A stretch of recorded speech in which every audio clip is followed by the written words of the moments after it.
Guys രാവിലെ ഞങ്ങൾ സിനിമയോട് ചാടാൻ പോകണം. ഡ്രസ്സൊക്കെ മാറ്റണം, സെറ്റാക്കി തരാം. അങ്ങനെ ഡ്രസ്സൊക്കെ മാറി ഫുൾ സെറ്റ് ആയി നേരെ പൂളി എടുത്ത് ചാടി.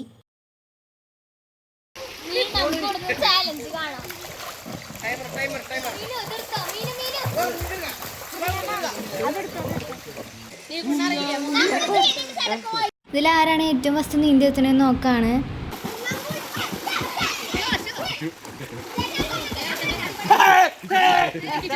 ചേട്ടനാണ് ഫസ്റ്റ് അവിടെ നീന്തി എത്തിയത്. അപ്പോൾ ചേട്ടൻ വിജയിച്ചിരിക്കുന്നു.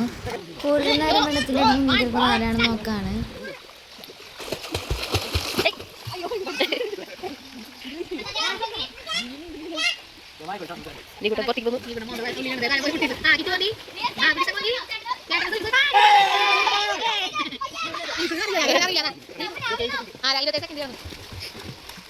ഗൈസ് നമ്മളിപ്പോൾ റെയിൻ ഡാൻസ് കളിക്കാൻ പോവാണ്. സകൃതകൃതമായ നാട്ടുകാരെ ശ്രദ്ധിക്കുക, കലാപരിപാടികൾ തുടങ്ങാൻ ആരംഭിക്കാൻ. സ്വിമ്മിംഗ് പൂളത്തെ കുളിയൊക്കെ കഴിഞ്ഞു, ഇനി ഫ്രഷ് ആവും.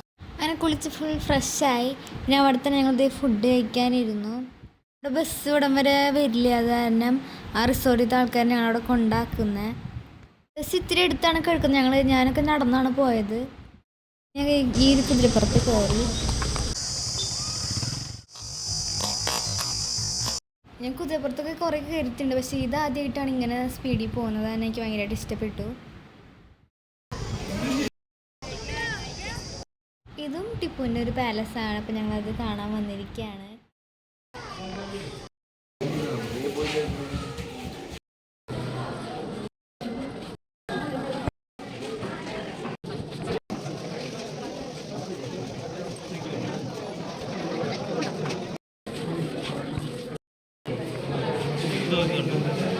ടിപ്പു പണ്ട് കാലത്ത് ഉപയോഗിച്ചിരുന്ന ഡ്രസ്സാണ്, സിൽക്ക് ഡ്രസ്സ്.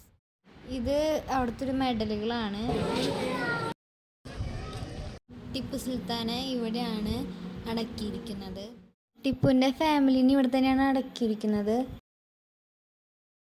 പിന്നെ അവിടെ ഉണ്ടായിരുന്ന ഇതേപോലത്തെ ഒരു കണ്ണാടിയും കൂടി ഞാൻ വാങ്ങിച്ചു. ഒരു കണ്ണാടിയും വാങ്ങിച്ചു. പിന്നെ സ്പ്രിങ് പോലത്തെ കളിപ്പാട്ടും വാങ്ങിച്ചു. അവിടെ നിന്ന് ഇറങ്ങി പിന്നെ കുറച്ച് സ്ഥലങ്ങൾക്കൊക്കെ പോയിട്ടുണ്ടായിരുന്നു. അത് വീഡിയോ എടുക്കാൻ പറ്റിയില്ല. പിന്നെ കുറച്ച് നേരം ഞങ്ങൾ ബ്ലോക്കിൽ വെട്ട് കിടക്കായിരുന്നു. ഈ ഹോട്ടലിൽ വെച്ചാണ് കുട്ടീൻ്റെ ബർത്ത്ഡേ ആഘോഷിക്കുന്നത്. അവരവിടെ തന്നെ ബാക്ക്ഗ്രൗണ്ട് മ്യൂസിക്, ഹാപ്പി ബർത്ത്ഡേ ഒക്കെ വെച്ച് തരും.